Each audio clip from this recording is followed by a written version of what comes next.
किशन अपनी झोपड़ी में बैठा हुआ अपनी बीमार माँ को देख रहा था। उसकी माँ रोते हुए किशन से बोली, चिंता क्यों करता है बेटा, मैं ठीक हो जाऊंगी। माँ, कभी कभी मुझे अपने ऊपर बहुत शर्म आती है कि आखिरकार मैं पैदा ही क्यों हुआ। ऐसा क्यों बोल रहा है? तू तो मेरी आंखों का तारा है। अरे, तूने कितनी कम उम्र में घर की जिम्मेदारी संभाल ली थी। मैं तो बरसों से बीमार पड़ी हूँ। इसी बात का तो मुझे रोना आता है माँ। सोचो मैं कितना अभागा हूँ कि अपनी आंखों के सामने अपनी माँ को बीमार देख रहा हूँ, लेकिन माँ के इलाज के लिए जड़ी बूटी खरीदने के लिए भी मेरे पास धन नहीं है। अपना मन छोटा मत कर। तू वर्षों से मेरा इलाज कर रहा है और वैसे भी अब मैं थोड़ा ठीक महसूस कर रही हूँ। नहीं माँ, मैं जानता हूँ कि तेरी बीमारी दिन ब दिन बढ़ती जा रही है। कल पूरी रात तू सो नहीं पाई और खांसती रही। मैं कुछ भी करूंगा, लेकिन मैं तेरा पूरा इलाज कराऊंगा माँ।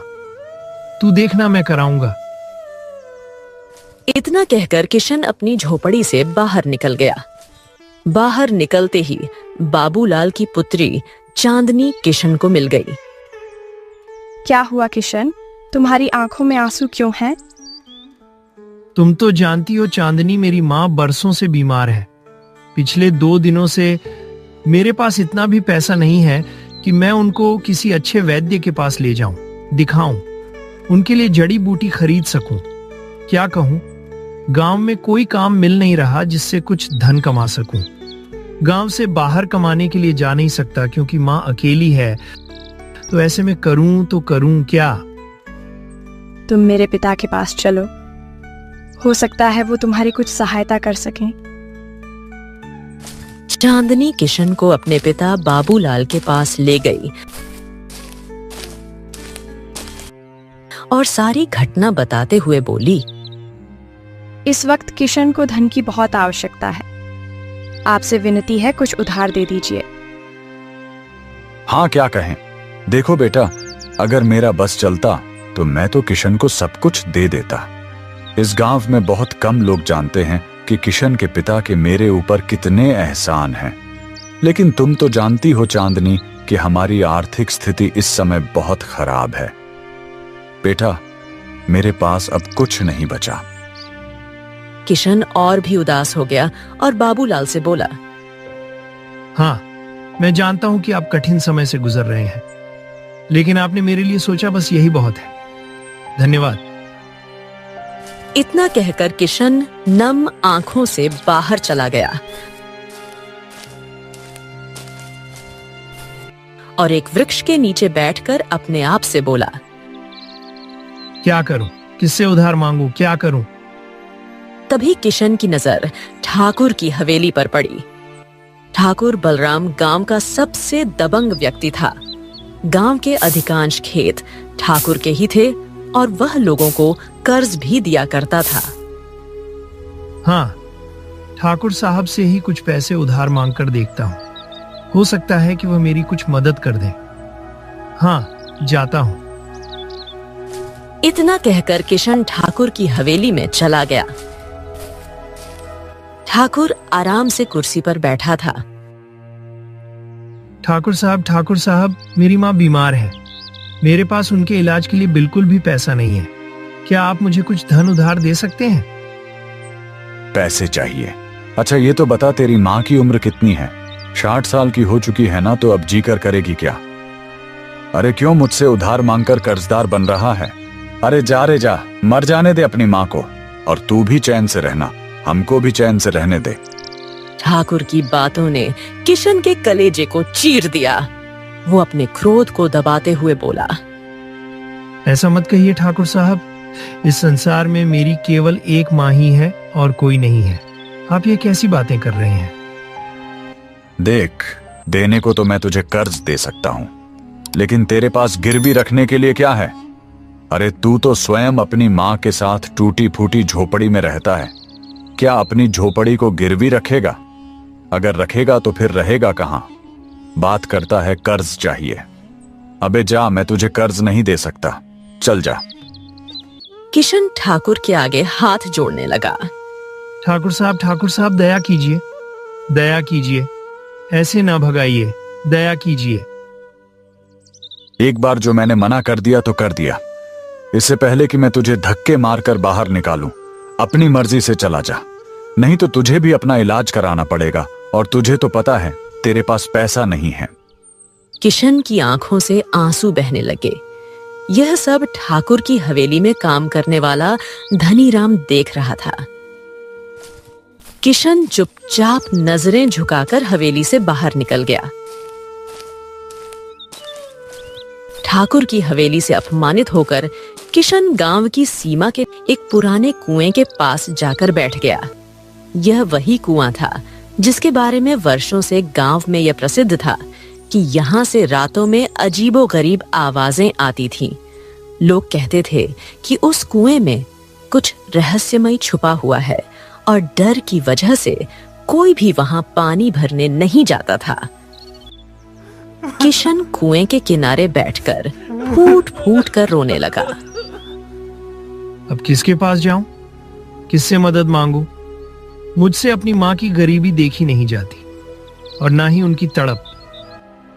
तभी वहां पर ठाकुर की हवेली का नौकर धनीराम आ गया। उसने किशन को उस कुएं के पास बैठे देखा तो चौंक गया।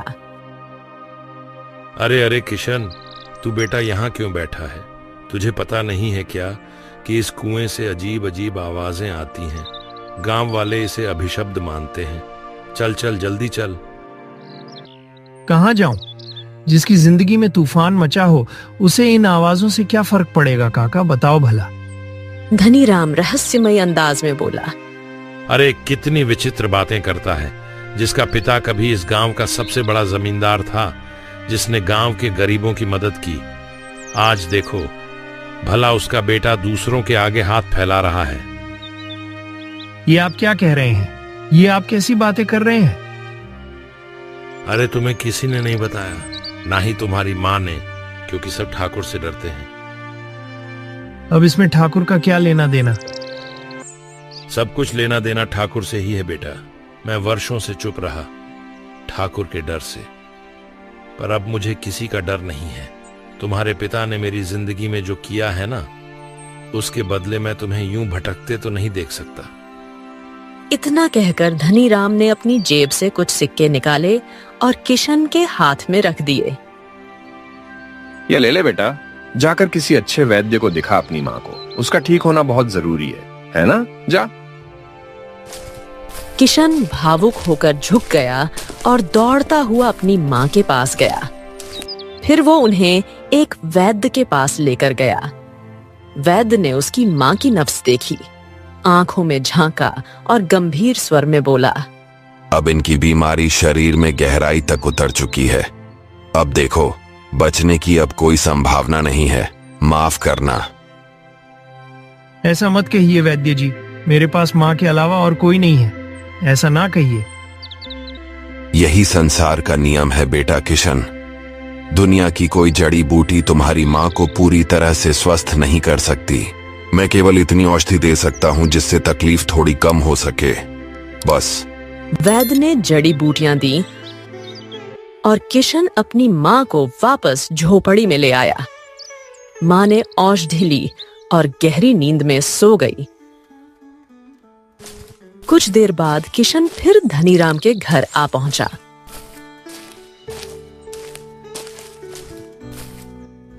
अरे किशन, क्या हुआ? वैद्य के पास गए थे ना? वैद्य ने कह दिया है काका कि माँ की बीमारी अब लाइलाज है। वो बस दर्द कम कर सकते हैं, बीमारी ठीक नहीं कर सकते। धनीराम की आंखों में भी आंसू आ गए। हिम्मत मत हार बेटा, हिम्मत मत हार, हम सब है ना। धनीराम काका ये बताइए, उस कुएं के पास जो कुछ आपने मुझसे कहा उससे मेरे मन में हलचल पैदा हो गई है। क्या वो सब कुछ सच है? क्या मेरे पिता बेहद अमीर थे? तुम्हारी माँ ने शायद तुम्हारी जान की सुरक्षा के खातिर तुम्हें नहीं बताया। सुनो बेटा ध्यान से, आज जो कुछ भी ठाकुर के पास जमीन जायदाद है वो कभी तुम्हारे पिता की थी। तुम्हारी माँ तब गांव में रानी की तरह मानी जाती थी।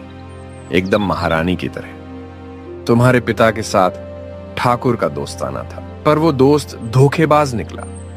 फिर क्या हुआ काका? तुम्हारे पिता ने ठाकुर पर आंख मूंद कर भरोसा किया और उसने उसी भरोसे का फायदा उठाकर सारे के सारे दस्तावेज अपने नाम करवा लिए। तुम्हारे पिता बेचारे टूट गए और तभी से तुम्हारे घर का बुरा समय शुरू हो गया। किशन की आंखें जलने लगीं, होंठ खींचकर बोला, फिर इसके बाद क्या हुआ काका? इसके बाद बेटा कुछ भी स्पष्ट नहीं हुआ। गांव वाले कहते हैं कि तुम्हारे पिता और ठाकुर को आखिरी बार उसी कुएं के पास देखा गया था जहां आज तुम बैठे थे। किशन की आंखें चौड़ी हो गईं। और उसी दिन से उस कुएं से आवाजें आने लगी। लोगों ने तभी जुबान में कहना शुरू कर दिया कि ठाकुर ने तुम्हारे पिता की हत्या कर दी और शव उसी कुएं में फेंक दिया। किशन का चेहरा एकदम सख्त हो गया, आंखों में आग सी चमकने लगी। आज मैं माँ से सच जानकर ही रहूंगा। इतना कहकर किशन सीधे अपनी झोपड़ी की ओर दौड़ा। किशन ने उनका हाथ अपने सिर पर रखा और सारी घटना बताते हुए बोला, माँ सच सच बताना, धनीराम काका ने जो कहा क्या वो सच है?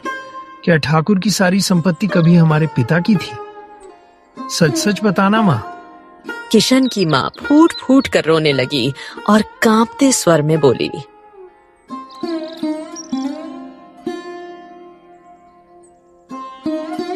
ये सच है बेटा। अगर तू मेरा हाथ अपने सिर पर नहीं रखता तो शायद मैं तुझे कभी सच्चाई नहीं बताती। अरे तो फिर अब तक आपने मुझे क्यों नहीं बताया माँ? क्यों इतनी सारी संपत्ति के मालिक होने के बावजूद मैं गरीबी में क्यों पला? तेरे इलाज के लिए दूसरों के खेत में मजदूरी की, अपमान सहा। अरे ठाकुर ने मुझे क्या कहा पता है? क्या कहूँ? इतने वर्ष क्यों चुप रही माँ? क्यों?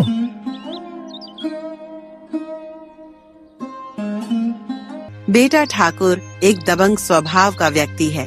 जब उसने तेरे पिता के साथ बेईमानी की, जब उसने सादे कागज पर उनके जाली हस्ताक्षर करके सारी संपत्ति हड़प ली थी, तब ऐसा नहीं था कि तेरे पिता डर के मारे चुप हो गए थे। मामला राजमहल तक पहुंचा था। राजा विक्रम उस समय नया नया राजा बना था।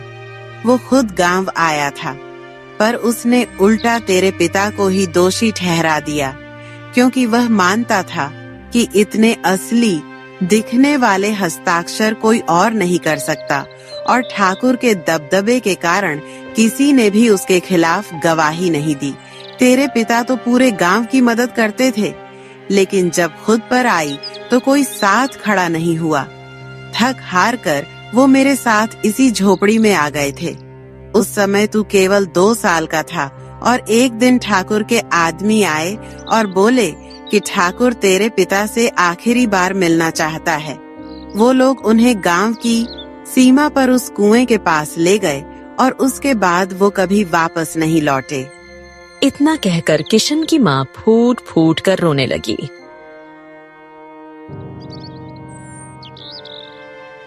क्या उसने मेरे पिताजी के हस्ताक्षर इतने सटीक कर दिए थे कि राजा विक्रम भी धोखा खा गया? हाँ बेटा, राजा विक्रम भी धोखा खा गया, और फिर तेरे पिता टूट गए थे, क्योंकि जिन गांव वालों की उन्होंने जीवन भर मदद की, उन्हीं ने मुंह मोड़ लिया। किशन की आंखें लाल हो गईं, दिल में आग धकने लगी। उसी समय उसने निर्णय लिया।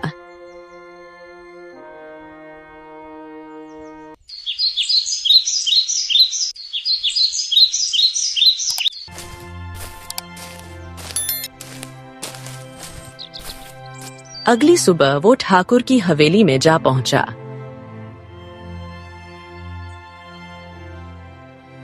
अरे तू फिर आ गया मुंह उठाकर।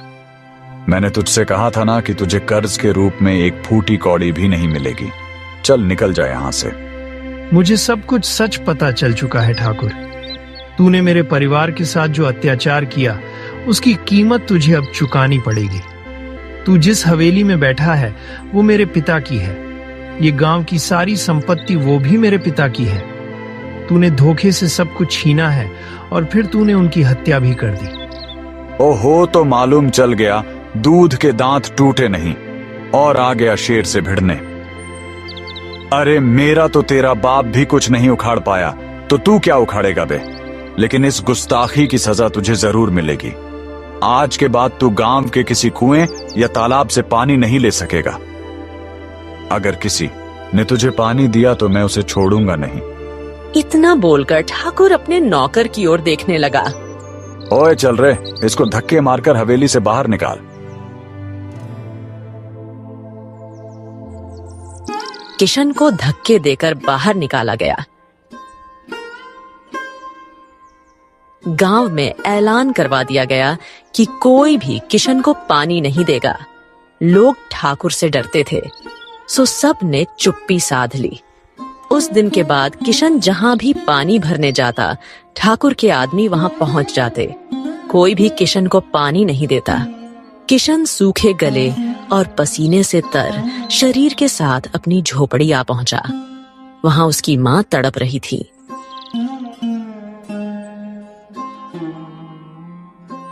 बेटा, यही कारण था कि मैं तुझे कुछ नहीं बताना चाहती थी।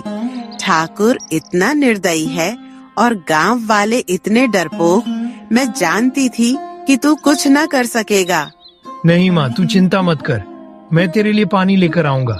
बेटा, कहाँ से लाएगा? ठाकुर ने मना किया है। मैं उस कुएं से लाऊंगा माँ, जहाँ कोई नहीं जाता।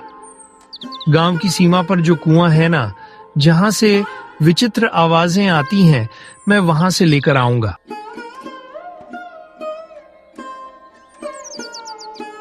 इतना कहकर किशन बाल्टी उठाकर सीधे उस अभिशप्त कुएं की ओर बढ़ गया।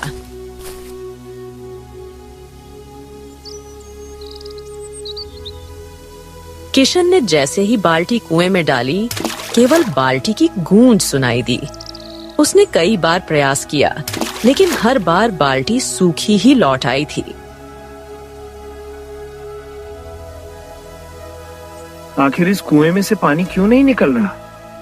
किशन कुएं के भीतर झांकते हुए चिल्लाने लगा। तभी दूर एक पुराने वृक्ष की जड़ पर तपस्या में लीन साधु की आंखें खुल गईं।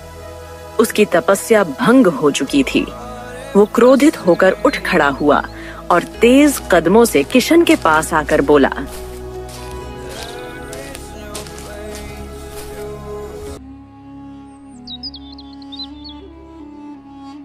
मूर्ख, तेरी वजह से मेरी वर्षों की तपस्या भंग हो गई। मैं तुझे श्राप दे दूंगा। हाँ तो दे दीजिए ना साधु महाराज, किस बात का इंतजार है? अरे मैं तो कहता हूँ मुझे जलाकर राख कर दीजिए। वैसे भी मेरे जीवन का कोई मूल्य नहीं बचा। मेरा होना या ना होना अब बराबर है। मार डालिए मुझे। किशन के विवशता भरे शब्द सुनकर साधु चौंक गया। उसका क्रोध धीरे धीरे शांत हो गया।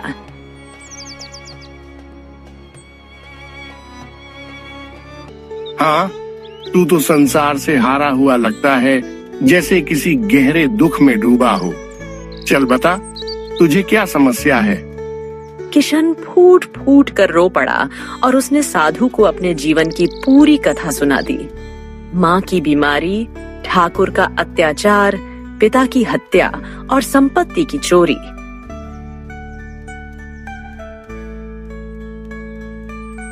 सब कुछ सुनने के बाद साधु का चेहरा गंभीर हो गया। वो चुपचाप गांव के पास गया और कुएं में झांक कर कुछ रहस्यमयी मंत्र पढ़ने लगा। फिर वो किशन की ओर देखकर बोला, हाँ, तेरे पिता के साथ जो कुछ भी हुआ वो अत्यंत दुखद है, लेकिन अच्छा हुआ कि मेरी तपस्या भंग हुई। यह सब जानकर मुझे लगा कि यह तपस्या किसी काम की नहीं थी, अगर मैं अपनी शक्ति का उपयोग करके अत्याचार को रोक ना पाऊं। इतना कहकर साधु ने बाल्टी स्वयं कुएं में डाल दी और इस बार बाल्टी पानी से भरकर बाहर आ गई। जा बेटा, सबसे पहले अपनी माँ की प्यास बुझा, फिर स्वयं पानी पी और उसके बाद यहाँ लौटा। मैं तेरा इंतजार करूंगा, जा।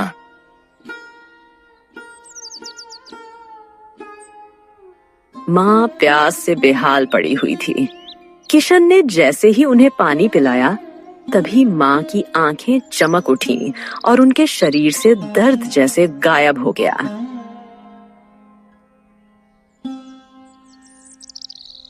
मुझे ऐसा लग रहा है जैसे मेरे शरीर में कभी कोई बीमारी थी ही नहीं। मैं तो बिल्कुल स्वस्थ हूँ। हाँ, लगता है ये साधु महाराज का चमत्कार है माँ। किशन ने स्वयं भी पानी पिया और फिर उसी क्षण साधु के पास लौट गया।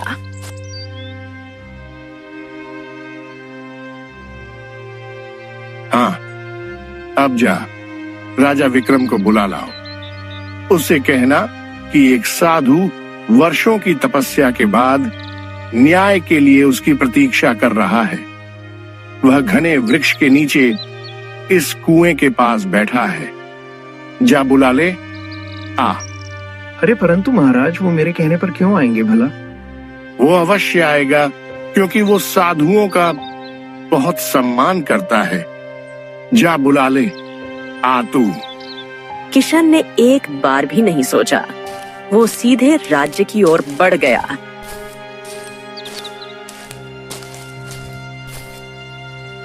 कुछ ही समय में वो राज दरबार में खड़ा था।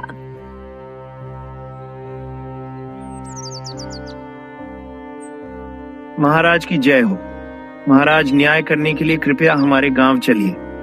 ये क्या बात कर रहे हो? हम तुम्हारे गांव चले? क्या तुम अपने आप को राज्य से बड़ा समझते हो क्या? हैं? नहीं, क्षमा करें महाराज, परंतु एक साधु ने आपको ही याद किया है।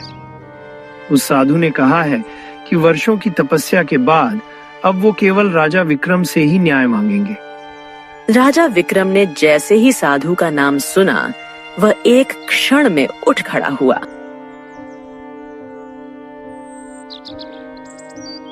उसने 2 सैनिकों को अपने साथ लिया और सीधे कुएं के पास पहुंचा, जहां साधु पहले से उसका इंतजार कर रहा था। हाँ, कैसे हो राजा तुम? बरसों पहले तुम्हारे अन्याय की वजह से इस बेचारे को कितनी तकलीफों का सामना करना पड़ा। इतना धनवान होने के बाद भी इसका बचपन गरीबी में बीता, जवानी मजदूरी में बिखर गई। क्या तुम इसका कल वापस ला सकते हो? साधु महाराज, आप यह कैसी बातें कर रहे हैं? मैंने तो कोई अन्याय नहीं किया। महाराज, बरसों पहले आप इसी गांव में न्याय करने के लिए आए थे, जब आप नए नए राजा बने थे। उस समय मेरे पिता ने आरोप लगाया था कि उनके मित्र ठाकुर ने जाली हस्ताक्षर करके उनकी सारी संपत्ति हड़प ली। लेकिन ठाकुर ने पलटकर कहा था कि मेरे पिता झूठ बोल रहे हैं, और गांव वालों ने भी डर की वजह से ठाकुर का साथ दिया और आपने मान लिया, जबकि सच्चाई मेरे पिता के पक्ष में थी। क्या नाम था तुम्हारे पिता का? मेरे पिता का नाम सुखदेव था। हाँ हाँ, मुझे याद आ गया। लेकिन उस समय तो किसी भी गांव वाले ने तुम्हारे पिता की ओर से गवाही नहीं दी थी, क्योंकि वह सब डरते थे। जाओ, ठाकुर को बुलाओ, फैसला यहीं पर होगा। राजा विक्रम ने सैनिकों को आदेश दिया, जाओ, ठाकुर को तुरंत यहाँ लेकर आओ। और किशन से कहा, और किशन, जाओ, तुम अपनी माँ को भी यहाँ पर लेकर आओ।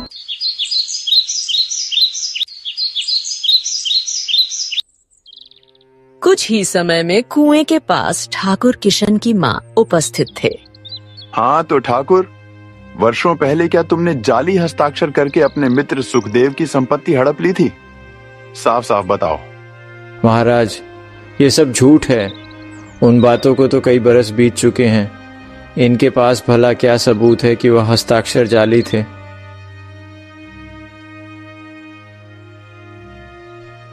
तभी साधु ने तेज स्वर में मंत्र पढ़ना शुरू कर दिया। अगले ही पल रंग बिरंगी किरणें साधु के चारों ओर से उठीं और कुएं के अंदर समा गईं।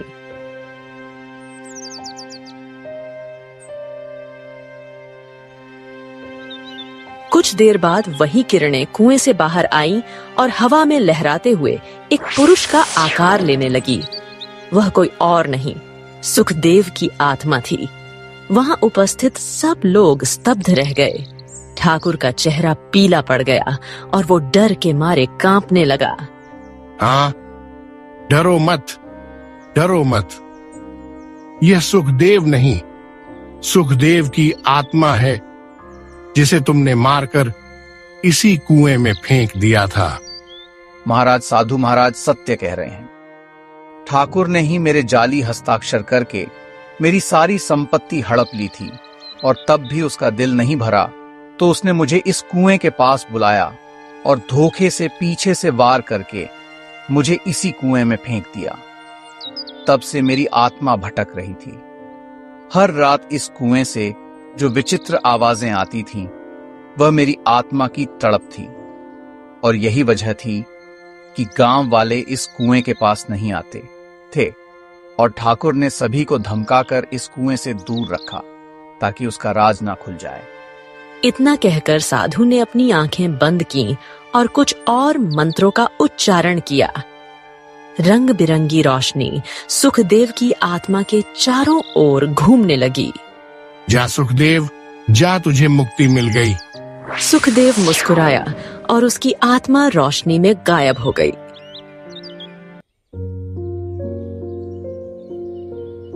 सैनिकों, इस पापी ठाकुर को घसीटते हुए कारागार में डाल दो। यह जीवन भर वहीं सड़ेगा, और आज से गांव की सारी संपत्ति का असली हकदार किशन होगा। सैनिक और राजा विक्रम ठाकुर को घसीटते हुए वहां से ले गए। साधु मुस्कुराते हुए चुपचाप जंगल की ओर चला गया। किशन ने अपनी माँ का हाथ थाम लिया और वह दोनों सीधे उस हवेली की ओर चल पड़े जो कभी सुखदेव की थी और अब उसका असली वारिस लौट चुका था।